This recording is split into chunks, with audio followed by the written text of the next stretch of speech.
The electric telegraph has a long history in Nigeria. It was introduced in the late 19th century alongside other technological marvels of the Industrial Revolution, such as mechanized shipping and railways. As the 19th century transitioned into the 20th, the electric telegraph, or more simply, the telegraph, played a key role in shaping both geopolitical interactions and the everyday lives of African peoples, the majority of whom were being colonized by European powers during that period. The telegraph was invented in the 1830s as a means of communicating over long distances using electricity. The basic setup consisted of a circuit that would be switched on and off in a way that could be interpreted into messages using a predetermined system of codes. Messages sent through telegraphy, which means to write from afar, were called telegrams. The main achievement of the electric telegraph was to drastically reduce the time required to send messages over great distances. In the leading societies of Europe and the Americas, the ability to exchange information in minutes rather than in hours, days, and even weeks meant that the telegraph quickly found application in fields like business and journalism. In the 1850s, the telegraph networks of Britain and America were connected by means of a submarine cable crossing the Atlantic Ocean. This was a quantum leap for telegraphic communications, as it now became possible to instantly exchange messages between two continents. The success of transatlantic telegraphy was a sign of things to come. With the formal colonization of Africa in progress, often described as the European scramble for Africa, the continent was quickly connected to Europe by submarine cables, many of which passed through the Gulf of Guinea. In 1885, France hired a British firm called West African Telegraph Company to lay a cable that connected French colonies in West Africa to the national telegraph network. The French cable passed through the territories of Saint Louis, Dakar, Grand Bassam, Cotonou, and Libreville, and then went on to the Portuguese colonies of Sao Tome, Principe, and Luanda. In 1886, Britain extended telegraphic communications to its West African holdings by laying an undersea cable that connected London to the Gambia, Sierra Leone, and the Gold Coast, whence it stretched to Lagos, Brass, and Bonny. These were strategic and tactical moves, so stay tuned to find out why. Hello friends, I want to thank you for supporting Nationhood Podcast. If you are watching this video and are yet to subscribe to the channel, please go ahead and do so right now. Our content is free, and by subscribing, you always know when there's something new. So go ahead and click the subscribe button now, and then let's get back to the video. Between 1884 and 1885, the German Chancellor, Bismarck, played host to several world leaders who convened at the eponymously named Berlin Conference to agree upon the rules by which the scramble for Africa could be conducted. Beforehand, European colonists had largely restricted themselves to coastal areas, while interactions with inland communities were limited to a few trading posts. In the Bight of Benin, the British colony of Lagos was bordered on the west by French Dahomey. Lagos also claimed a protectorate over Yoruba land, stretching as far north as Kishi. Britain first acquired Lagos in 1861, and then in 1885 it declared a protectorate over the Niger coast to the east of Lagos. The next year, 1886, Britain granted a charter to the privately owned Royal Niger Company with a mandate to acquire new territories in the hinterlands of Lagos Colony and the Niger Coast Protectorate. The company, under the leadership of Sir George Goldie, was also expected to administer navigation on the Niger River along the lines of the Berlin Act of 1885, which guaranteed free navigation for all countries amid other agreements reached at the Berlin Conference. Unlike the Congo River, which the Berlin Act placed under the supervision of a multinational commission, Britain gained independent control of the Lower Niger, which it exercised via the Royal Niger Company. On its part, the company established and enforced a monopoly on trade, which annoyed France and Germany, as both countries also wanted to conduct commercial activity in the Niger area. However, the requirements for conquering, administering, and monopolizing this geographical area far exceeded the company's resources. Even so, it established stations at several points along the Niger, including a trading station at Akassa, one river mouth away from Brass, which was a landing point for Britain's submarine cable connection to West Africa. Brass was also the headquarters of the Niger Coast Protectorate. The company had its own headquarters at Asaba, and it maintained another station at Lokoja, from which it frequently launched expeditions into the heartland of the Niger area. But in reality, the company exercised little control over this vast hinterland. For the European powers, therefore, this was a grand prize to be won. For territorial claims to be recognized, colonial powers were expected to sign treaties with local authorities, voluntarily granting them sovereignty. But this often led to situations where multiple powers claimed the same territory. An example was Bogu Kingdom, a large chunk of the Niger area north of Yorubaland and south of Sokoto. From 1894 to 1898, tensions over Bogu raised the specter of war between Britain and France. In this period of heated exchanges and rapid responses, telegraph technology was available and played an active role. Now, compared with the hinterland where the issue at stake was proving jurisdiction through treaties, there was little doubt over the ownership of colonies in the coastal areas. The principle being observed on the coast was effective occupation, meaning that colonial powers had secured sufficient authority to enforce their ownership and exercise control over movement and commerce in each of their respective coastal colonies. In real terms, effective occupation meant the presence of an armed force and infrastructural development, such as telegraph networks, which, amongst other things, emphasized colonial presence in physical, political, and psychological ways. In West Africa, where the coast was occupied by French, German, British, Portuguese, and Spanish colonies, claims to the hinterlands were often met with counterclaims. This meant it was possible for one European power to occupy the hinterland behind another power's coastal colony, constituting a geopolitical and economic threat. Thus, the extension of submarine cables to West Africa in the mid-1880s was timely, both for diplomacy and empire building. However, there was one drawback. Undersea cables terminated at the coast, and because inland travel by river and land still took weeks, communication with the interior was naturally delayed. Hence, by 1897, Britain began constructing an inland telegraph line that traveled northwards from Lagos Colony through Yorubaland and Bogu Kingdom to Jebba on the Niger. Due to high-level diplomacy, Britain and Germany maintained a fairly cordial relationship during the scramble for Africa.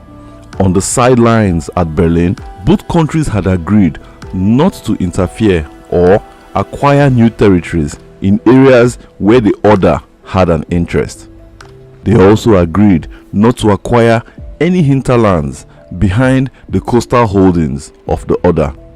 Following the Berlin Conference, Anglo-German agreements were reached in May 1885, August 1886, and July 1890, settling disputes over territories in the Bight of Benin and the Bight of Bonny. The 1890 agreement fixed the eastern boundary of German Togoland with the Gold Coast, and further east, provisionally delineated the western border of Cameroon with British holdings in the River Niger basin. This latter boundary stretched northeast from the Rio del Rey all the way to Yola, a town on the banks of the Benue, the main tributary of the Niger River. The 1890 agreement also stipulated that where either power secured any territory north of the Benue and east of Yola, the other would still be guaranteed free passage to Lake Chad. The precise boundaries between British and German territories were finally defined in 1893, with the dividing line traveling north of northeast from Yola to the shores of Lake Chad. During this period, there were also agreements between Britain and France over territory in West Africa. In 1889, they settled the borders of their coastal colonies in Dahomey and Lagos, with the boundary traveling north, mostly along the Okpara River from Porto Novo to the 9th parallel of north latitude. By stopping at the 9th parallel, the Anglo-French Agreement of 1889 implied that the regions north of that point were open to claims. The next year, 1890, both parties reached another agreement that defined the northern limits of British territories in the Niger area with the southern boundaries of French colonies in North Africa. Again, the Telegraph played a role in these developments as the British Prime Minister, Lord Salisbury, relied on information contained in telegrams to guide his negotiations with Ambassador Waddington, the French representative. The northern boundary was marked mostly as a straight line close to the 14th parallel north of latitude, and it spanned 700 to 800 miles from the town of Sai on the River Niger to Barua on Lake Chad. This Sai-Barua agreement prescribed that the precise border lines would later be adjusted to place all territories of the Sokoto Caliphate within the British sphere. The Sai-Barua line prevented Britain from expanding northwards and France from extending southwards, but it was silent on whether France could encroach on Bogu Kingdom, which was within the British sphere, from its positions in the west or the coast, and that is exactly what it did. France's strategic objective was to get a landing point on the navigable banks of the Niger, where ocean-going vessels could berth, and thus provide an important node for the export of raw materials from its African holdings and the import of French finished goods into the region. But the British were having none of it. They were determined to ensure that France did not gain a foothold in the area, more so because Britain had signed treaties of cession with the natives acknowledging British sovereignty. These so-called treaties were often dubious. Typically, the native rulers who purportedly signed African lands away were promised protection, and they received payments and gifts in return. One enduring narrative from the events of this period is that many native rulers did not fully understand the terms of the documents they endorsed. For example, a British colonial officer, Captain Frederick Lugard, explained that the Sultan of Sokoto mistook the payments for proof that Britain had subjugated itself to the Caliphate, and therefore he did not accept British sovereignty, at which point they substituted treaty documents with warfare. An alternative view, however, suggests that African leaders adopted multiple methods to avoid handing over their territories, such as pretending not to understand a treaty, appending symbols instead of their signatures, and even refusing to meet those Europeans who came to sign the treaties. Unfortunately, such moves only delayed an inevitable outcome, because armed with more advanced weaponry and communications technology, and without regard to the quality of the treaties signed, the European powers were bent on claiming Africa's hinterlands. In 1894, Captain Lugard was recruited to West Africa by Sir George Goldie to work for the Royal Niger Company. His mission was to secure new treaties in Borgu, where the French were disputing British claims of sovereignty that were based on earlier treaties obtained by Goldie and the company. Borgu Kingdom was made up of several independent city-states, of which the most prominent were Busa, Kayama, and Niki, the capital. 4 days before Lugard departed Liverpool for Niki, a Frenchman, Captain Decaux, had left Marseille, also for Niki, to obtain a treaty for France. Decaux, who planned to reach Niki through Dahomey, had a much shorter distance to travel than Lugard, who would first sail past Dahomey and Lagos and then navigate up the Niger to Lokoja before striking west for Niki. To add to the mix, the Germans also launched their own mission to Borgu, led by Herr Gruner. Captain Lugard met with the King of Busa on the 16th of September, signed a treaty with the King of Kayama on the 22nd of October, and arrived at Niki, his main destination, on the 5th of November. The King of Niki used different tactics to avoid reaching any accord with Lugard. However, a treaty was eventually signed on the 10th of November, although the king did so through proxies, refusing all the while to meet Lugard himself, and perhaps creating an opportunity to deny the actions of his delegates. Arguably, the king understood that signing a treaty meant losing sovereignty. In fact, the inability to personally meet with the King of Niki became a basis for France to contest Lugard's treaty. Captain Decaux, who seemed to be traveling at a more leisurely pace, arrived Niki on the 28th of November, 16 days after Lugard had left. On his part, Lugard departed with his treaties and would not return to the Niger area for another 3 years. Despite getting to Niki after Lugard, Decaux still got news of his treaty to Europe first. This was because he had quicker access to telegraph facilities through the French submarine cable at Dahomey. Lugard, on the other hand, first had to return to Akassa before he could telegraph news of his success in Borgu to Goldie. In response, Goldie sent a congratulatory telegram, but there was a problem. The news of Decaux's alleged success in Borgu did not mention Lugard's earlier arrival, and with faster access to the telegraph, the French quickly created the impression that they were the first to sign a treaty with Niki. The British countered this narrative by producing Lugard's treaty, and the nationalist press in each country whipped up popular sentiment against the other over the race for Borgu. France had also ignored British claims to Kayama and Busa by signing treaties with them. Early in 1895, another French expedition under Captain Touty built a port near Jebba, thus creating access to the interior through the Niger, in line with French policy. For the next 3 years, France consolidated its hold on Borgu through effective occupation by establishing a headquarters at Niki and deploying Senegalese auxiliaries under French officers to Kayama and Busa. Further north, it established a port at Ilo, and to the south, it occupied the Yoruba town of Kishi, which was under Lagos colony.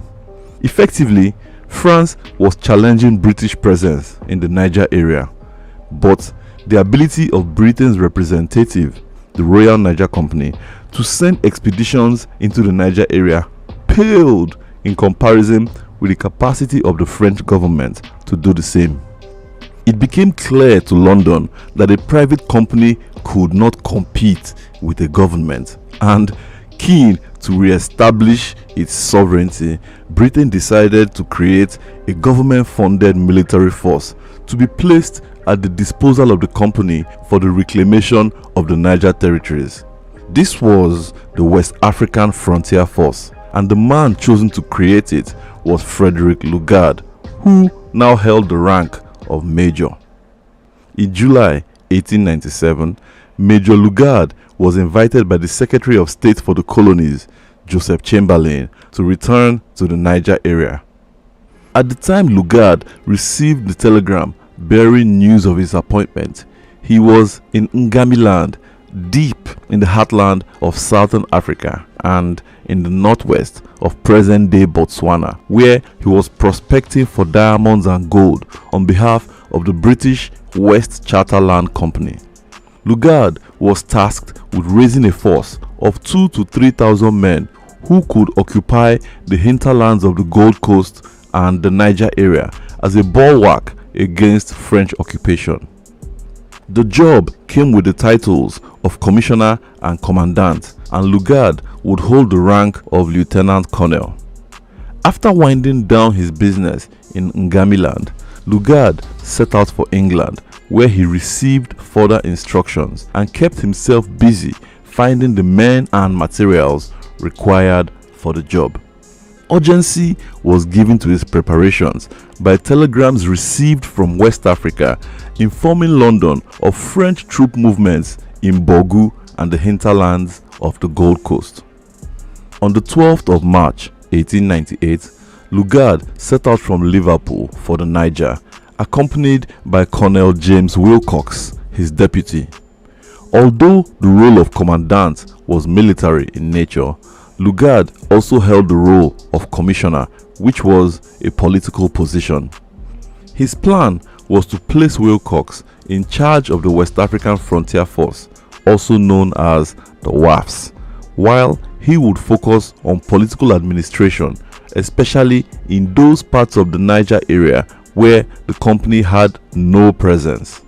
But the first order of business was to remove the French from Borgu. After a brief stop in Lagos, Lugard and Wilcox arrived at Lokoja, the primary base of the expedition, on the 16th of April 1898. The West African Frontier Force consisted of 2 battalions, both of which had been formed by advance parties of WAF officers. The rank-and-file soldiers recruited amongst the natives were predominantly from the Hausa, Yoruba and Nupe ethnic groups. The 1st Battalion was already stationed at the base, while the 2nd Battalion was marching northwards to Lokoja from Ibadan. Amongst their numbers was a telegraph section which, in conjunction with the government of Lagos Colony, was laying an inland telegraph line from Lagos to Jebba, where Lugard had chosen to relocate the WAF headquarters. As of April 1898, the telegraph line was already 40 miles south of Jebba. This meant direct telegraphic connection between Borgu and Britain, because the inland telegraph line linked up with the submarine cable in Lagos. For Lugard, deep in the heartland of the Niger, this reduced communication times with Britain from 4 weeks to 48 hours. In the face of tensions over the fate of Borgu, from which the French occupation now threatened Yoruba land, the construction of an inland telegraph network eased the anxiety of British colonial officials in Lagos. This expansion of the telegraph network, they hoped, would give Britain new advantages over France. On the 24th of April, Lugard dispatched Wilcox to Borgu with instructions to occupy any settlements that did not fly the French flag, the tricolor, or have French soldiers present, and then to affirm British ownership by planting the Union Jack. However, Wilcox and his men were to avoid hostilities with the French. They followed both commands, planting the British flag in several parts of Borgu Kingdom and Yoruba land, while steering clear of the French. These acts did not go unchallenged, as the French issued written and verbal warnings that accused Wilcox of trespassing sovereign territory, which could attract dire consequences. He refuted this claim pointing out that France was the alien force in British territory and that while he intended to avert conflict, he was determined to defend the British flag wherever it flew. On the 17th of May, Wilcox arrived at a village called Betikuto, 2 miles east of Kayama.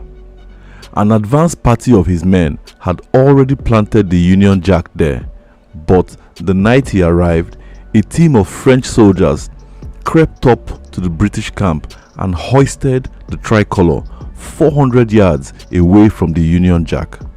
Unwilling to let this affront slide, Wilcox sent a letter to the French officer in charge of Kayama, warning that his men would plant the Union Jack at Kayama 400 yards away from the French flag unless the tricolor at Betikuto was taken down in 48 hours. The opening act of an Anglo-French conflict now seemed imminent. In nearby Temonji, native soldiers on both sides nearly came to blows, and some European officers, both British and French, were eager for fighting to break out amongst the men purely for their entertainment. Racism, it appeared, qualified the nature of comradeship between European officers and their African soldiers, with the former considering themselves superior to the latter. The French commandant at Kayama asked Wilcox for a week to consult with his headquarters at Niki, and this was granted. Wilcox took the opportunity to race to Jebba for consultations with Lugard. During the hostilities, Britain and France were also engaged in negotiations at Paris and, regardless of the tensions, continued the diplomacy, with each side conscious that any territories in their control would be a useful bargaining chip. Lugard was in constant telegraphic communications with the Secretary of State, Joseph Chamberlain, who urged him to occupy more places. Quite unusually, Lugard preferred to be cautious. Still, his orders were clear. Wilcox was to proceed with planting the Union Jack at Kayama if the French had not withdrawn the tricolor at Betikuto. Chamberlain seemed certain that the obvious provocation of planting the British flag at Kayama would not force the French to attack, but Lugard was not so confident. Wilcox returned to Betikuto on the 26th of May and was surprised to find that the French had reinforced their position instead of removing their flag. Conflict, it seemed, was inevitable. On the 30th, he deployed Major Arnold and a company of infantrymen to plant the British flag at Kayama. As Arnold and his men approached the gates, a French guard fell into line and stood to arms. At the stated distance of 400 yards, the British halted. The French officer came forward, saluted, and then, after protesting against British actions, stated that he would offer no resistance to the Union Jack being raised, since it was simply retaliation for French actions. Chamberlain had been correct. Like Britain, France was also exercising restraint, but this did not mean tensions had disappeared, and both sides remained alert. 2 hours after Arnold raised the Union Jack at Kayama, the governor of Dahomey sent a message to the French side expressing the hope that any impending conflict would be averted, because news obtained via telegram suggested that an Anglo-French agreement was imminent at the Paris negotiations. However, the WAFs could not relent their vigilance, as no news of such an agreement had been received from their own superiors. Indeed, it was on the 13th of June, 2 weeks after the French were informed, that the British heard from their government. In the bargaining that transpired, the French sought to keep Ilo, where they had built a port on the Niger, in exchange for relinquishing some of their positions in Bogu. This was unacceptable to Chamberlain, who did not think any agreement was imminent until Ilo was guaranteed for Britain. Hence, Ilo became the turning point at the Paris negotiations.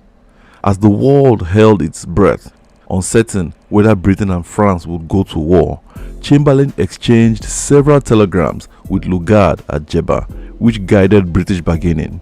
And based on what he learned about the situation on the ground, Chamberlain opted to keep up the pressure until Britain reclaimed Ilo.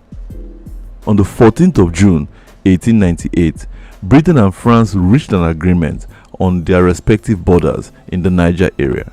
The British got Kayama and Busa, but they gave up Nikki and with it any hopes of gaining the entire Bogo kingdom. The northern boundaries also changed as the British were pushed 100 miles south from their original border at Sai to a new position at Ilo, which the French evacuated. From there, the Anglo-French border snaked southwest through Bogu to meet the line agreed between Lagos and Dahomey in 1889. The new northern frontier at Ilo curved in a 100-kilometer radius around Sokoto and then traveled eastwards to Lake Chad.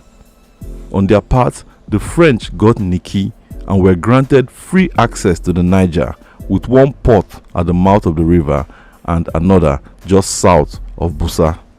Hence, by 1898, the recognizable borders of present-day Nigeria had largely been decided, and the rest, as they say, is history. What do you think about the role of the telegraph in defining the borders of present-day Nigeria?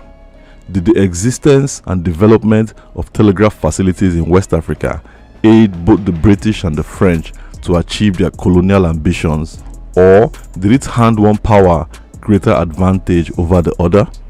Let me know what you think in the comments, and don't forget to subscribe to the channel. In the meantime, thank you for watching.